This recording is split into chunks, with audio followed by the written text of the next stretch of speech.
Qué alegría poder saludarte. Está comenzando un nuevo episodio de Biblia Fácil. Y qué bueno saber que tú estás allí del otro lado de esta pantalla, listo para poder participar también de este programa. Una de las cosas que más me encanta saber es que antes que la palabra llegue a tu corazón, el Espíritu Santo ya impresionó tu mente. Ya te preparó para este momento especial. Por eso es que el tiempo que vas a invertir a continuación va a representar sin duda esperanza, fe, fortaleza, espiritualidad. Así que eres bienvenido.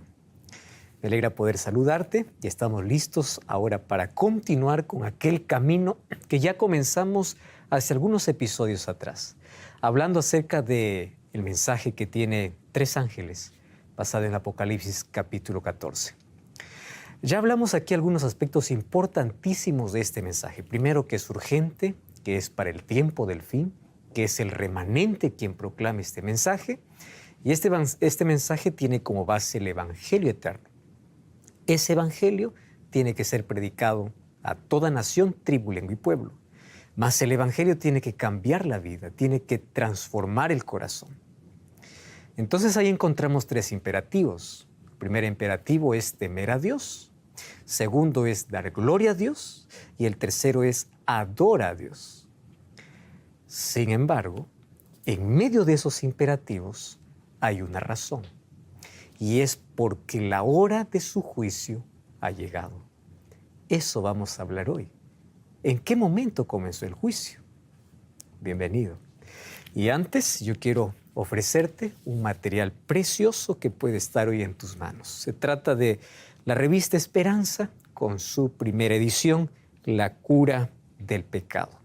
Este curso está totalmente disponible y es gratuito para que puedas solicitarlo a través de nuestro WhatsApp, más 5512 98 100 14 60, o también puedes ingresar a nuevotiempo.com/escuela bíblica. ¿Listo? Con Biblia en mano, vamos entonces al estudio de hoy. Bienvenidos amigos a un capítulo más. Vamos a abrir la palabra del Señor y como siempre, antes de hacerlo, vamos a orar. Oramos. Gracias Señor te damos por este especial momento que tenemos una vez más para abrir tu palabra. Gracias porque en ella encontramos una luz para el camino, curación para nuestras heridas escondidas, pero sobre todo transformación y salvación. Que tu Santo Espíritu nos ilumine, que hoy podamos comprender por qué es tan importante entender este tema sobre el juicio que se está realizando en el cielo.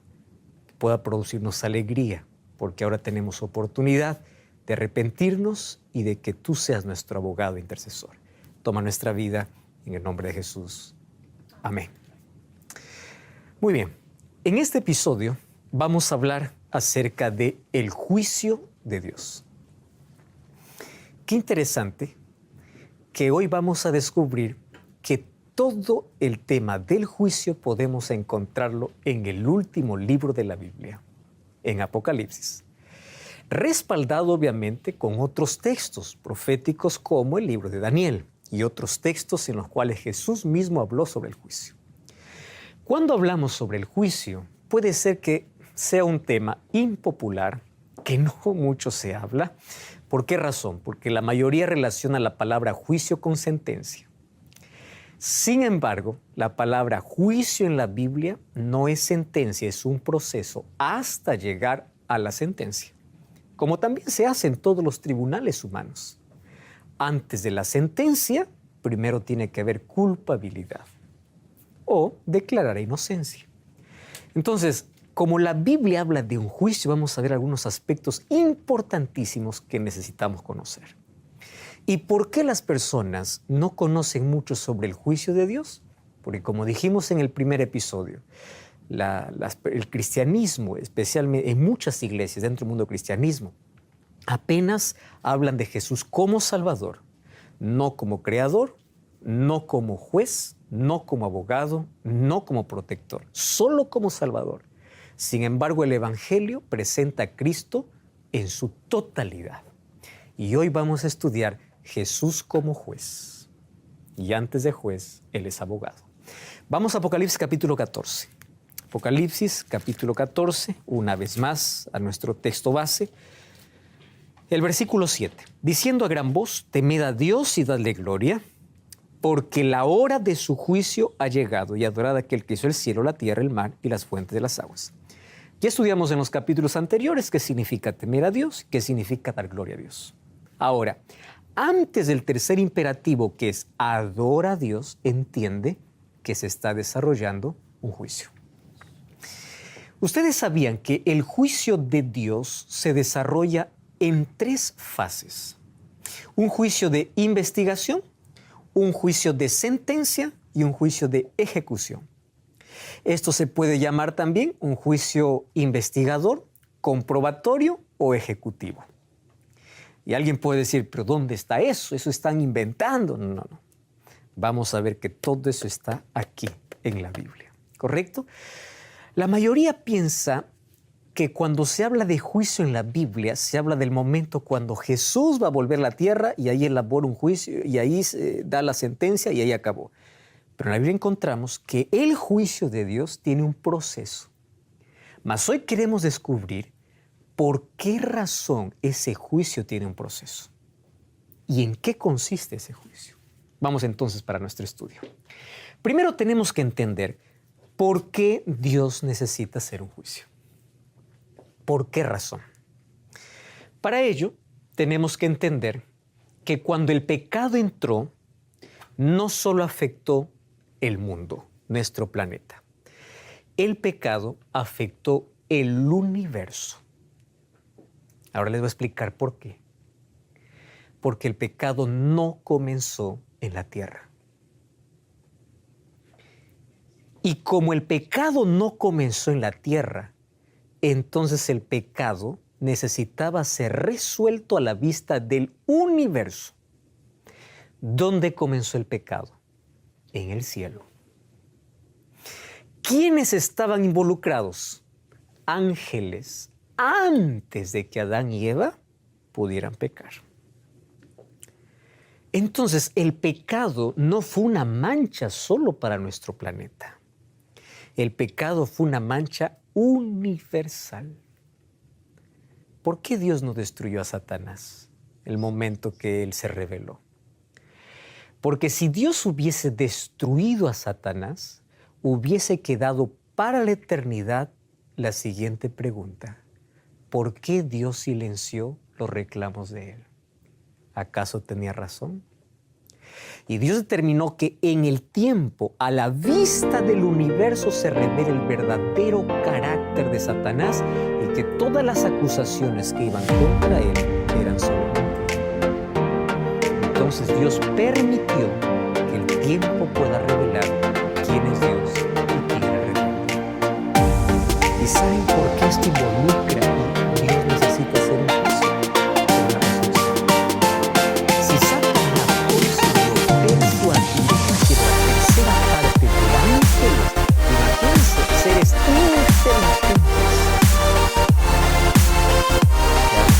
vivos, seres humanos, inteligentísimos, consiguió persuadir, ¿cuánto más? Entonces, como el pecado es una mancha que envuelve el universo está a la expectativa de cómo Dios resuelve este problema. Entonces vamos a ver que va más allá de nuestro entorno, más allá de nuestro planeta. Apocalipsis 12, 7 al 9 dice que hubo una batalla en el cielo. Satanás fue lanzado, dice la serpiente antigua que se llama Diablo y Satanás, y todos los ángeles fueron arrojados con él. Ahí habla de la expulsión después de la rebelión. Pero entonces, primer concepto, se necesita un juicio. ¿Por qué? Porque el pecado es una mancha. Número 2. Los argumentos que Satanás usó para acusar a Dios tenían aparentemente coherencia y ocasionaron confusión. Por eso es que él logró la tercera parte de ángeles. Hay ángeles involucrados en el mal, claro. La tercera parte está aquí en la tierra actuando como demonios. Otros observan cómo Dios trata el mal. Por eso necesitamos que haya un juicio y este juicio se dará en justicia. Ahora, respondiendo a la siguiente pregunta. ¿Por qué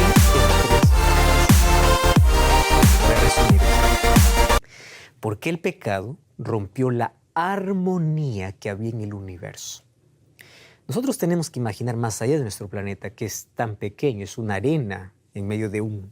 Imaginen, ustedes ya vieron aquellas imágenes, ¿no? Cómo es la Tierra dentro del sistema solar, cómo es el sistema solar dentro de una galaxia, cómo es esa galaxia dentro de una vía. Y eso es infinito. Y Dios ha creado otros seres inteligentes también. Ahora, es interesante notar que el pecado, cuando entró en el universo, rompió la armonía. ¿Entre quiénes? Ángeles, nuestro planeta y el universo. Y a través del juicio, Dios tiene que dar respuestas a cada grupo. A los ángeles, a los humanos y a todo el universo. Por eso es necesario que haya un juicio, y este juicio es necesario que tenga 3 fases. Y las 3 fases son para poder nuevamente colocar en armonía aquello que el pecado quebró. Vamos a la primera fase. ¿Les parece? Primera fase. Antes de poder entrar a la primera fase, miren lo que dice 1 Corintios capítulo 4, versículo 9. Dice así, el apóstol Pablo. Porque según pienso, Dios nos ha exhibido a nosotros, los apóstoles como postreros, como sentenciados a muerte. Presten atención a esta expresión. Pues hemos llegado a ser espectáculo al mundo, solo que la palabra mundo en el griego es cosmos, que es universo. Solo que para nosotros traducido, pues solo como mundo. Entonces Pablo dice, nosotros llegamos a ser espectáculo al universo. ¿A quién más? A los ángeles y a los hombres. Cuando habla de los hombres, está hablando ya de nuestro planeta. Entonces viene de más a menos. Nosotros aquí, dice, somos del espectáculo para ver cómo Dios trata el mal desde el universo, los ángeles y los humanos. Entonces allí es necesario el juicio para que no quede duda alguna de salvación. ¿Por qué Dios salva a uno? ¿Por qué el otro se pierde? ¿Por qué algunos ángeles perdidos para siempre? Porque Dios tiene que responder, y esas respuestas demandan de un proceso. El libro de Colosenses capítulo 1, 19 y 20 reafirma una vez más esta idea. Entonces el universo está a la expectativa para que todas las dudas sean contestadas, y para eso se necesita un proceso. Vamos a la primera fase del juicio.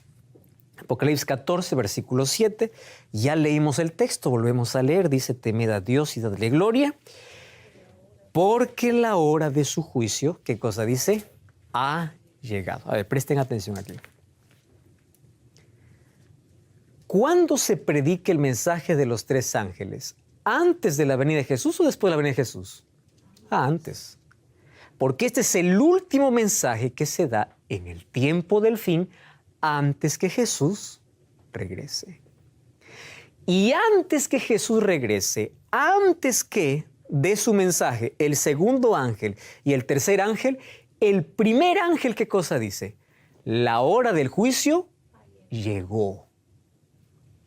O sea, hay una fase de juicio antes de la venida de Jesús. Aún no proclama su mensaje el segundo ángel ni el tercer ángel. El primer ángel dice, cuando yo estoy proclamando este mensaje, el juicio ya comenzó. ¿Y cuándo es proclamado estos mensajes? Antes de la venida de Jesús. Porque hay muchos que dicen, no, el juicio es solo cuando Jesús venga. No, no. Antes de la venida de Jesús, el primer ángel dice, la hora del juicio llegó. No dice llegará, ¿correcto? No está a futuro, ha llegado. Esa palabra, llegado,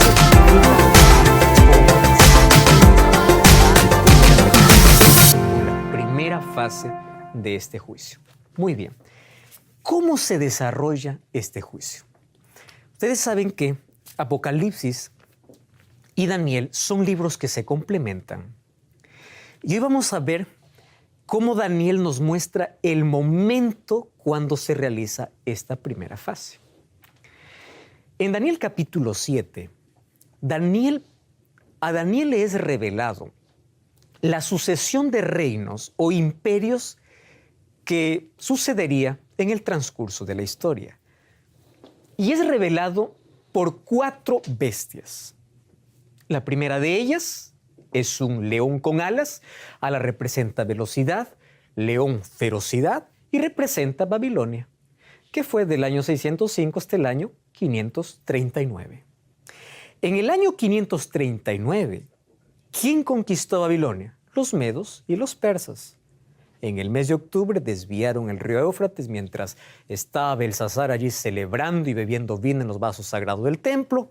Entraron los medos y los persas, desviaron el río, conquistaron la ciudad. Muy bien, pero ese imperio no duró para siempre. Y ese imperio era representado ¿por qué? Por un oso. Y un oso que tenía 3 costillas en la boca, que representaban obviamente sus más grandes conquistas, ¿no? Egipto, Babilonia y Lidia, que son lo que ellos conquistaron. Y dice que este oso también fue derrotado. ¿Por quién? Por un leopardo. ¿Y cuándo fue derrotado los medos persas? En el año 331. ¿Quién aparece en el año 331? Pues Alejandro, un muchacho. Este Alejandro, cuando comienza a conquistar territorios, era feroz para hacerlo. Era muy joven, él murió joven incluso, porque si él seguía vivo, ese imperio no sé hasta cuándo hubiese durado. Pero en el año 331, Alejandro conquista a los medos y los persas, y ahí comienza el imperio griego. Y los griegos tuvieron grande influencia, pero no serían para siempre. Cuando muere Alejandro, 4 generales toman control del imperio. Ahí está Ptolomeo, está Lisímaco, está Casandro. Esos cuatro generales comienzan a pelear por territorio, debilitan el imperio y viene el 4º imperio. ¿Cuál es el 4º imperio? Representado por una bestia feroz. Y en la batalla de Pydna, en el año 168, es donde Roma derrota ¿a quién? A Grecia. Ahí aparece la era de los Césares, de los emperadores, y este es representado por un animal feroz. ¿Hasta cuándo? Esto va hasta el año 476 después de Cristo, cuando Odoacro vence a Rómulo Augusto, que es el último emperador romano. Y a partir de allí, Roma imperial es dividida en todo lo que hoy es Europa. Lo que era un imperio se dividió, pero no cuando desapareció la Roma imperial.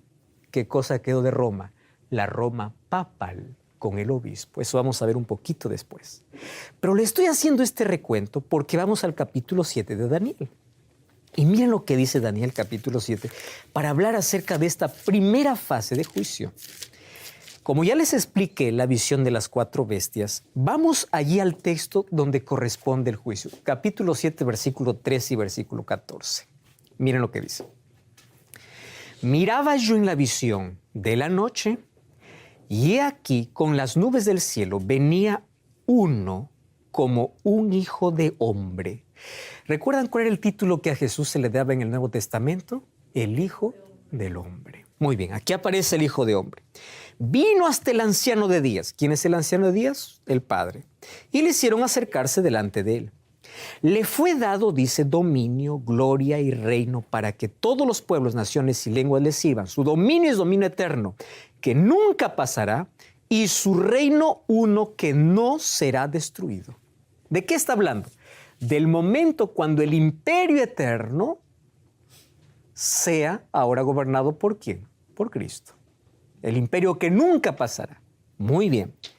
Solo que antes, miren lo que sucede, antes de que él pueda recibir allí el dominio y el imperio, miren lo que dice el capítulo 7, versículo 9. Antes de que comience el reino eterno, ¿qué cosa sucede en el versículo 9? Estuve mirando hasta que fueron puestos tronos y se sentó un anciano de días, cuyo vestido era blanco como la nieve, el pelo de su cabeza como lana limpia, su trono llama de fuego, ruedas del mismo fuego ardiente, un río procedía y salía delante de él, millares de millares le servían, millones asistían delante de él. ¿Y qué cosa dice? Y el juez se sentó y los libros fueron abiertos. ¿Para qué se siente un juez?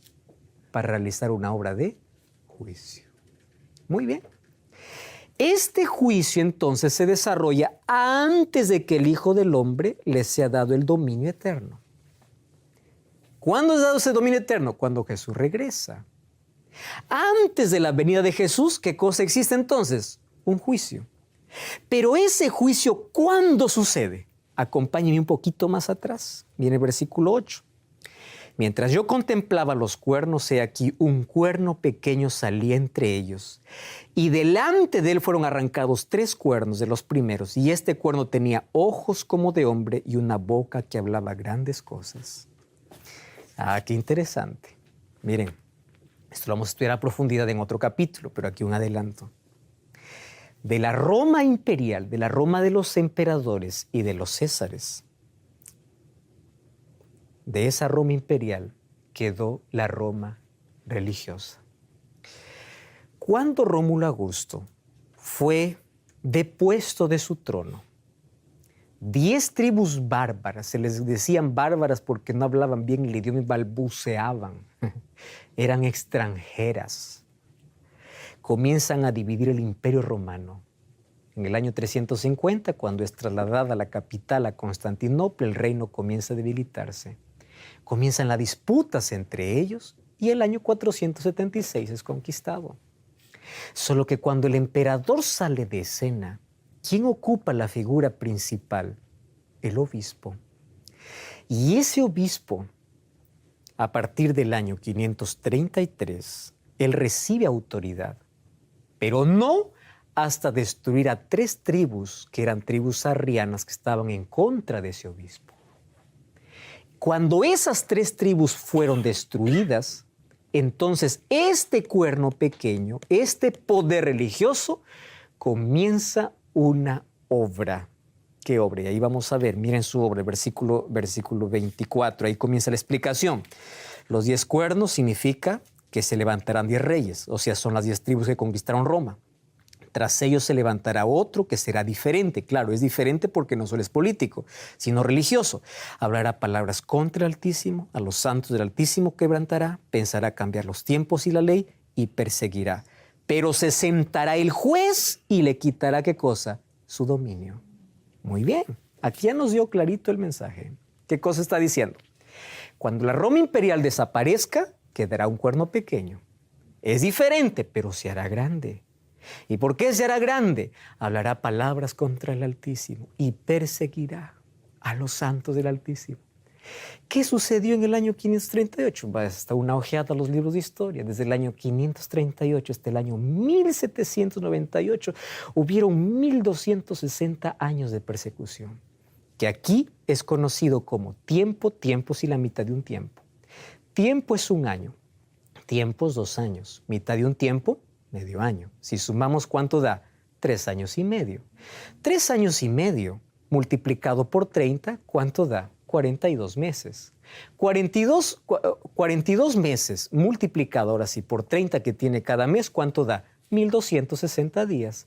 O sea, la profecía de 3 años y medio, 42 meses o 1260 días es la misma, para hablar de un periodo de persecución que este poder hará. Pero dice, cuando termine ahora la primera parte de su dominio, ¿quién se siente? El juez. ¿Y cuándo terminó ese dominio? En el año de 1798. ¿Qué sucedió en 1798? Mientras el Papa Pío VI estaba celebrando su aniversario de coronación en la Capilla Sixtina, vino Berthier, enviado por Napoleón Bonaparte, tomó prisionero al Papa y le quitó todos sus privilegios. Pero Apocalipsis 13 dice que esa herida será sanada. En el año 1929, Mussolini le entregó nuevamente las 44 hectáreas que hoy es el Vaticano. Vamos a hablar un poquito después con más detalles de este asunto. Pero aquí dice que después de la Roma imperial aparece una Roma religiosa, que impone, que persigue, que habla palabras contra el Altísimo y que cambiará la ley. Por eso vamos a ver cómo es que la ley fue alterada. No por Dios, sino por seres humanos, y especialmente por ese poder. Pero vamos al punto que estamos conversando. Resulta que cuando se acabe esa hegemonía, ¿qué cosa dice? Que el juez se sienta. ¿Cuándo terminó? 1798. Quiere decir que pasando 1798 comenzaría la primera fase de juicio. Y si nosotros analizamos la profecía de Daniel 8:14, vamos a encontrar que Ese juicio comenzó en el año de 1844. Justo después de 1798 pasaron unos años y allí comenzó un juicio ¿dónde? En el cielo. ¿Qué significa un juicio en el cielo? ¿Que Jesús deja de ser nuestro intercesor? No. Jesús continúa intercediendo, pero en la medida que es nuestro abogado intercesor, se está también realizando un juicio primero por todos aquellos que ya murieron, porque aquellos que ya murieron sus obras terminaron. Pero ojo, esta primera fase de juicio necesita pasar primero ¿por quiénes? Por el pueblo de Dios.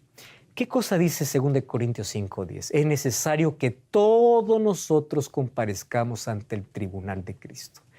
¿Qué significa todos nosotros? ¿Significa que cada uno va a ir al cielo para que Dios le juzgue? No.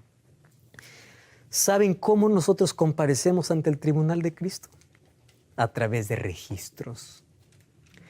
Los ángeles están registrando cada decisión, cada palabra. ¿Recuerdan a Jesús que dijo, por cada palabra serás justificado, serás condenado? Jesús habló mucho acerca del tema del juicio. En Mateo capítulo 11 dice, ay de ti Corazín, ay de ti Betsaida. Si los milagros se hubiesen hecho si hubiesen hecho como en ti, si estos milagros se hubiesen hecho en Sodoma y Gomorra, ellos se hubiesen arrepentido. En el día del juicio, para ustedes será más grave el castigo. Jesús habló acerca de juicio. Muy bien. Ahora dice, todos tenemos que comparecer. Y la pregunta es, ¿qué significa todos? ¿Significa que toda la humanidad o solo una parte? ¿Quiénes comparecen en la primera parte del juicio? Y mejor, ¿cómo comparecemos? Eso responderemos. Vamos a una brevísima pausa, no cambies el canal. Ya regresamos. Que Biblia Fácil.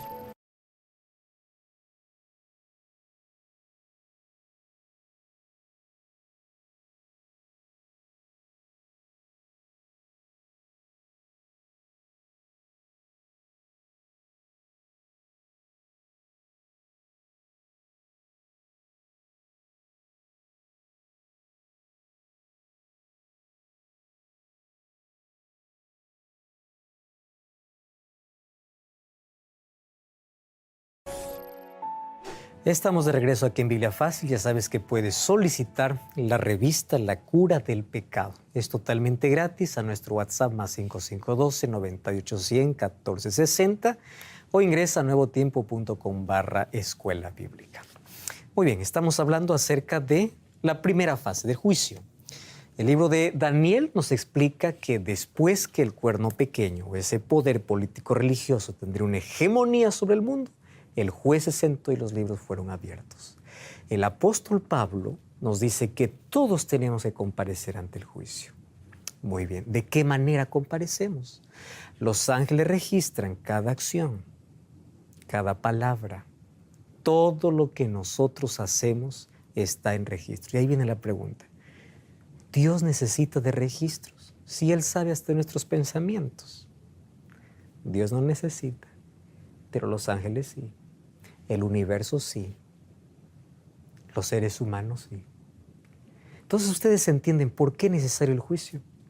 No porque Dios no sepa las cosas, está registrando nuestras acciones.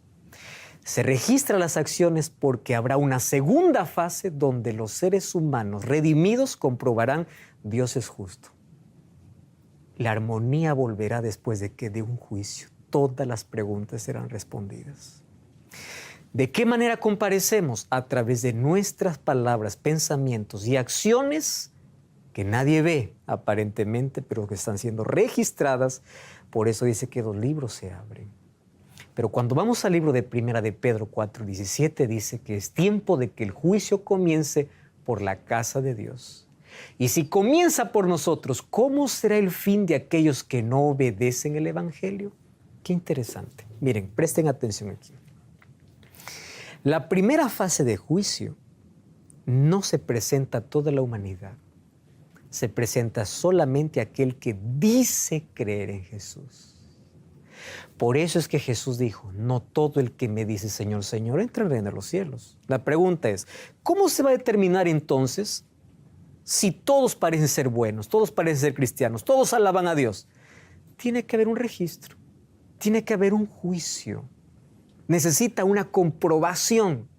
Porque no todo el que me dice Señor, Señor entrará. Entonces, antes que Jesús venga con la recompensa, tiene que haber una evaluación, un juicio. Sí, Antonio. Sí, una pregunta. Sí, ¿por qué Dios esperó tanto para empezar el juicio y no lo hizo una vez que Jesús murió? Porque Dios en su soberanía, Él tiene un tiempo totalmente diferente al del ser humano. Para nosotros puede ser siglos, para Dios en el tiempo es totalmente distinto. Y Él sabe en qué momento colocar punto final. Y la garantía de que Él colocará punto final es porque ya cumplió la promesa de su primera venida. Eso me garantiza que su segunda venida es cierta. Pero en cuestión de tiempos, te voy a hacer una ilustración media fea, pero va a dar para entender. ¿Tú sabías que los años perro, comparado a los que lo visualiza el ser humano, hay una diferencia enorme? Por ejemplo, un perro, si vive 7 años, es como si vivió 30, 40 años. Pero para el ser humano, 30 años todavía está a la mitad de vida. La diferencia es enorme. Entonces nosotros, no estoy comparando al ser humano con un perro, pero nuestra visión de tiempo es totalmente distinta, totalmente diferente. Entonces Dios ya planificó, Dios ya determinó el momento en el cual lo hará. ¿Correcto? Muy bien. ¿Por qué es necesario este primer juicio, la primera fase del juicio, para determinar de entre todos los creyentes quiénes se salvan y quiénes se pierden? Por eso es que en la iglesia, ¿quiénes hay? Ovejas y cabritos, trigo y cizaña, vírgenes prudentes y fatuas. ¿En qué momento se hace la distinción? En la primera fase.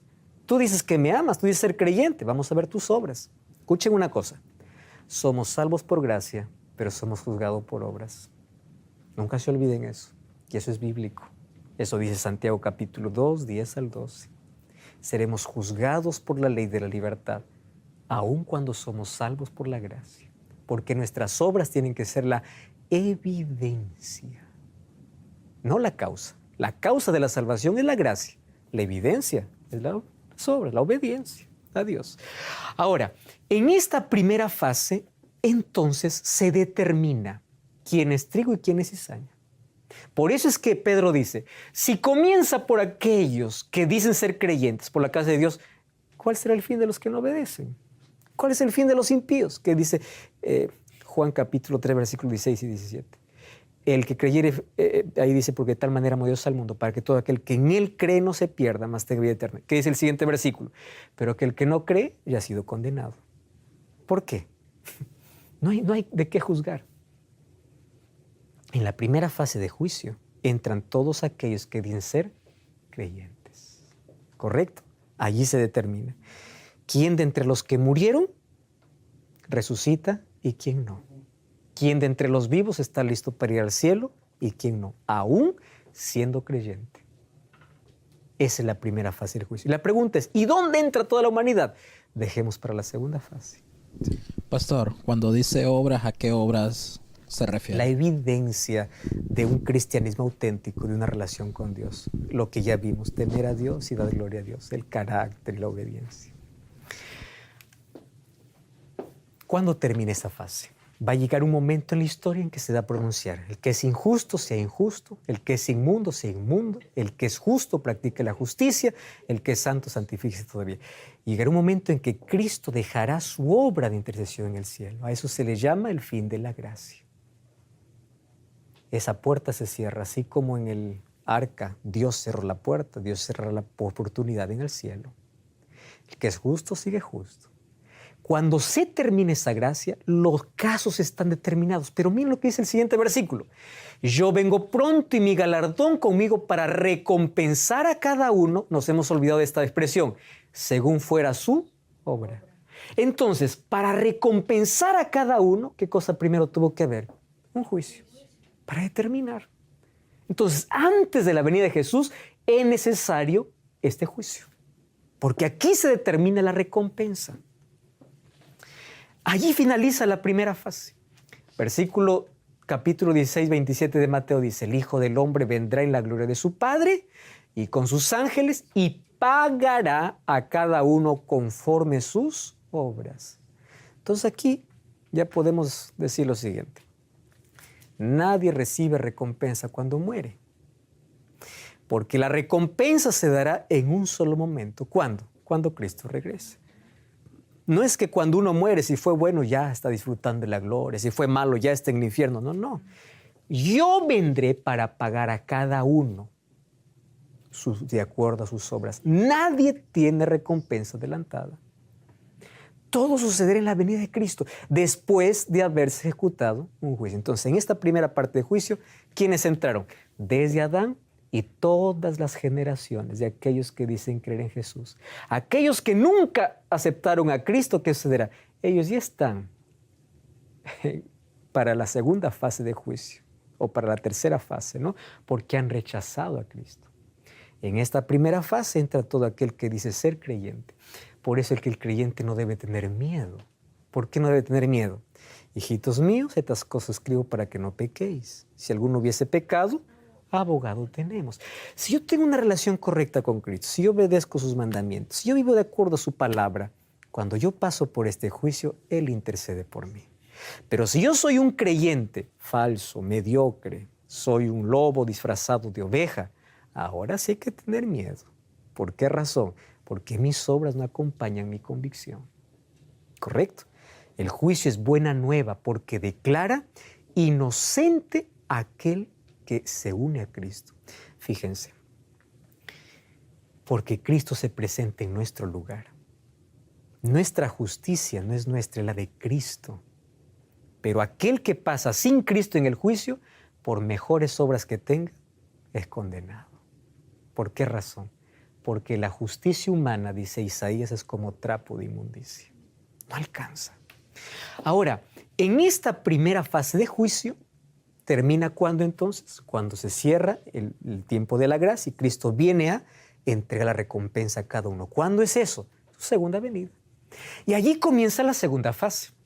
Y miren, la segunda fase está en el mismo libro de Apocalipsis. Vamos a Apocalipsis capítulo 20. Apocalipsis capítulo 20, versículo 4 y versículo 5. ¡Wow! Este texto es impresionante. Dice así: vi tronos. ¿Ustedes se acuerdan de Daniel? ¿Quiénes estaban en el trono? El Hijo del Hombre, el Anciano de Días. Muy bien. Ahora nuevamente hay trono. ¿Quiénes están en estos tronos? Y se sentaron sobre ellos los que recibieron facultad de juzgar, y vi las almas de los decapitados por el testimonio de Jesucristo y por la palabra de Dios, que no habían adorado a la bestia ni a su imagen, que no recibieron la marca en su frente ni en sus manos. Vivieron y reinaron con Cristo por 1000 años. ¿Quiénes ocupan ese trono? Aquellos que vencieron con Cristo. ¿Y dónde están? En el cielo. Esos tronos son ocupados por aquellos que van a pasar el milenio con Cristo. Que dice el versículo 5. Pero los otros muertos no volvieron a vivir hasta que se cumplieron los 1000 años. Esto es la primera resurrección. Entonces, ¿quiénes resucitan cuando Jesús viene? Solamente los que en el juicio pasaron aprobados. Ven, buen siervo fiel. Los otros quedan en sus tumbas. ¿Hasta cuándo? Hasta que pasen los 1000 años. Mientras pasan los 1000 años en el cielo, ¿qué cosa hay en el cielo? Tronos. ¿Y quiénes se sientan para juzgar? Aquellos que vencieron por causa de la palabra de Dios. Los creyentes, sinceros, fieles, íntegros. ¿Por qué es necesario este juicio? Recuerden, ¿respuestas a quiénes? Al universo, a los ángeles y a los humanos. Este juicio es para que ningún ser humano en la eternidad quede con un rastro de duda sobre la justicia de Cristo. ¿Saben por qué? Porque el cielo reserva sorpresas. ¿Cuál es la sorpresa? Las personas que dijimos así, no, este tiene que estar en el cielo, tiene que estar, no está. Y puede ser que la persona que nunca imaginamos está. Y puede crear dudas. ¿Cómo? Él era así. Sí, él era así, pero tú no sabes el momento de su arrepentimiento. Él se arrepintió. Por eso es que nadie puede terminar la salvación. Porque nadie conoce el corazón. Nadie. Solamente Dios. Y en el cielo, a través de los registros, podremos ver, fulano no está aquí, no porque Dios no quiso salvarlo, no porque Dios no le dio oportunidad, sino porque él jugó con la gracia de Dios, rechazó a Cristo y rechazó todas las oportunidades. Dios es justo. Entonces, todas las dudas del ser humano quedarán satisfechas. Todas. La eternidad no comenzará sin este juicio, que es el juicio que se llama de comprobación. ¿Por qué comprobación? Porque toda la humanidad redimida dirá, Dios es justo. Eso es lo que dice 1 Corintios 6, 1 al 3. Allí dice, ¿acaso ustedes no saben que tenemos que juzgar? Miren, lean 1 Corintios, capítulo 6, versículo 1 hasta el versículo 3. 1 Corintios, el apóstol Pablo. Vamos al versículo 2. ¿No sabéis que los santos han de juzgar al mundo? Y si el mundo ha de ser juzgado por vosotros, sois indignos de juzgar cosas muy pequeñas. ¿No sabéis que hemos de juzgar a los ángeles? ¿Qué está hablando aquí Pablo? ¿Qué ángeles vamos a tener que juzgar? Aquellos que unieron su destino con Satanás. Ahora presten atención. Con los registros, ¿quiénes están satisfechos con las respuestas? El universo, porque todo el universo ve la justicia de Dios. Las acusaciones del diablo era solo una mentira. Aquellos que prevalecieron firmes con Dios, ellos se salvan, no por sus méritos, sino porque se aferraron a Cristo, aceptaron el sacrificio de Cristo. Nadie se salva por sus buenas obras. Somos juzgados por obras, pero no salvos por obras. Somos juzgados o somos salvos por gracia. Pero la gracia, ¿qué cosa trae? Transformación, buenas obras. Eso es el Evangelio eterno. La gracia transforma, la gracia cambia. Muy bien. Entonces, los ángeles quedan todas sus preguntas respondidas. La humanidad queda todas sus preguntas respondidas. Pero falta el universo. ¿Por qué el universo? El universo quiere ver en qué momento se termina esa mancha para que nuevamente todo pueda estar en armonía. Para eso es necesaria la tercera fase de juicio. ¿Y dónde encontramos esa tercera fase? Apocalipsis capítulo 20, versículo 11 hasta el versículo 15. Miren, aquí encontramos la tercera fase. Vi un gran trono blanco. Cada vez que ustedes ven trono, es escena de juicio. Daniel, ¿qué cosa estaba? Un trono. Apocalipsis 20, ¿qué estaba? Otro trono, pero junto con los redimidos. Versículo 11. Vi un gran trono blanco, el que estaba sentado delante, y al que estaba sentado en él. Delante de él huyeron la tierra y el cielo. Ningún lugar se encontró para ellos. Ahora vi muertos, grandes y pequeños, de pie delante de Dios. ¿Y qué cosa dice? Los libros fueron abiertos. Otra vez. Y otro libro fue abierto, el cual es el libro de la vida. Y fueron juzgados los muertos por las cosas que estaban escritas en los libros según sus obras. Es decir, aquellos nombres no estaban escritos en este libro de la vida. Ahora, ¿qué sucede con aquellos que resucitan? El mar entregó los muertos que había en él. La muerte y el Hades entregaron los muertos que había en ellos. Fueron juzgados cada uno según sus obras. La muerte y el Hades fueron lanzados al lago de fuego. ¿Esta qué cosa es? La segunda muerte. Y el que no se halló inscrito en el libro de la vida fue lanzado también al lago de fuego. Muy bien. Vamos a hacer un resumen entonces. Antes de la venida de Jesús hay un juicio. Y esa primera fase de juicio, ¿quién lo realiza? Cristo. La segunda fase de juicio, ¿quién realiza? Los redimidos. Pero ya no para determinar quién se salva o quién se pierde, simplemente para comprobar que Dios es justo en salvar a quien se salvó. Y en la tercera fase de juicio, es después de los 1000 años, otra vez ese trono blanco. Y allí que después de los 1000 años, ¿qué cosa sucederá? Cristo vuelve con la nueva Jerusalén. En el siguiente capítulo, capítulo 21, habla que viene la Jerusalén tan hermosa como una novia preparada. ¿Viene para qué? Para sentarse sobre la tierra. Pero antes que se asiente sobre la tierra, nuevamente la última fase de juicio.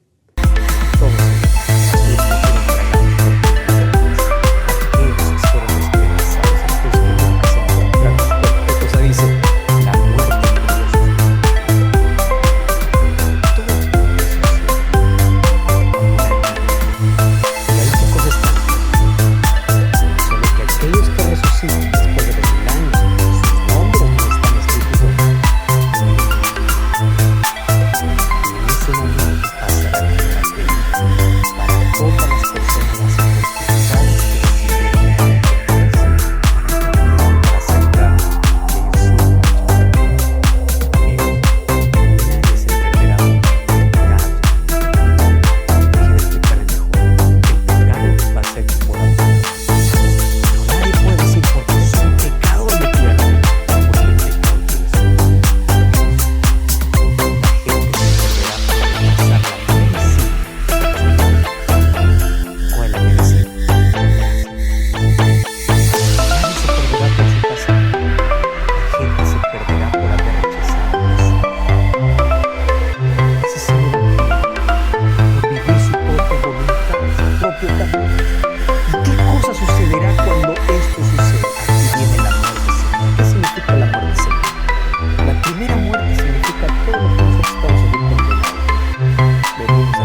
¿Saben por qué? Ellos mismos dirán, nosotros merecemos el castigo. ¿Y qué cosa sucede? Malaquías 4:1. Viene el día ardiente como horno. Los soberbios y los que hacen maldad serán estopa. Aquel día vendrá, los abrazará y no les dejará ni raíz ni rama. El pecado habrá sido eliminado para siempre. Entonces todo vuelve a estar en armonía como antes de la entrada del pecado. El universo tiene respuestas, los ángeles tienen respuestas y la humanidad tiene respuestas. El pecado habrá sido apenas un recuerdo doloroso del pasado. Nunca más se levantará. Pero antes que ocurra eso, ¿qué cosa hay? Un juicio de parte de Dios. Y este juicio es para que no quede rastro de duda alguna, ni en los ángeles, ni en el universo, ni en el ser humano, de la justicia de Dios. Ahora estamos viviendo, ¿qué cosa? La primera fase de juicio. Vivimos un juicio. Santiago 2:10-12 dice que somos juzgados por la ley. Somos salvos por la gracia, juzgados por las obras. Y en esa base nosotros necesitamos creer que Jesús es nuestro intercesor. Acerca de esa ley vamos a hablar en otro capítulo. Mas hoy necesitamos comprender algo. Todos los días nuestras acciones son registradas. Probablemente estoy hablando para alguien que dice, nadie sabe la corrupción que yo realizo, la deshonestidad, la deslealtad. Nadie sabe, lo haces a oscuras. Todos tus actos están siendo registrados. Ya sabes, hoy todavía estás vivo y tienes oportunidad de hacer de Jesús tu Salvador, de acercarte ante el trono de la gracia para encontrar misericordia, de permitir que Jesús pueda perdonarte. Y en el nombre de Dios te digo una vez más, nadie se perderá por causa de su pasado. Nadie se perderá por causa de un grave pecado. La gente se perderá por no haber aceptado la gracia de Cristo. Y la gracia que salve, la gracia que transforma, es la que te lleva al arrepentimiento, la que te lleva a un cambio, la que te hace vivir en armonía con la palabra de Dios. ¿Quieres aceptar a Jesús como tu Salvador, como tu abogado, como tu intercesor? Acéptalo hoy en tu corazón y permite que tu nombre se escriba en el libro de la vida. ¿Sabes cuándo sucede eso? El momento que te entregas a Cristo, el momento que tú eres bautizado como demostración pública de tu amor por Cristo, tu nombre está siendo registrado en ese libro. ¿Cuál es el paso que te falta? ¿Por qué todavía no has decidido? Toma la decisión ahora. Yo voy a estar orando por ti. Hoy puedes acercarte ante el trono de gracia para decir, Señor, gracias por tu sacrificio. El sacrificio de Jesús será en vano si es que tú no aceptas su sacrificio en tu vida. ¿De qué sirven los brazos de Jesús abiertos cuando tu corazón está cerrado? Ahora hay gracia para ti. Y hoy te invito para que puedas buscar una iglesia adventista del séptimo día. Anda para allá para que juntos podamos seguir aprendiendo sobre este fascinante tema. Mas si hoy entregas tu vida a Jesús, ora conmigo. Oramos. Gracias, Señor, por tu palabra. Y hoy queremos aceptar a Jesús como nuestro Salvador. Que tu sacrificio sea aplicado en nuestra vida. Que en esta primera fase de juicio podamos nosotros no tener la sentencia de condenación, sino la salvación, porque confiamos en tu gracia y en tus méritos. Toma nuestro corazón en tus manos. Acepta nuestra entrega. En el nombre de Jesús. Amén. Amén.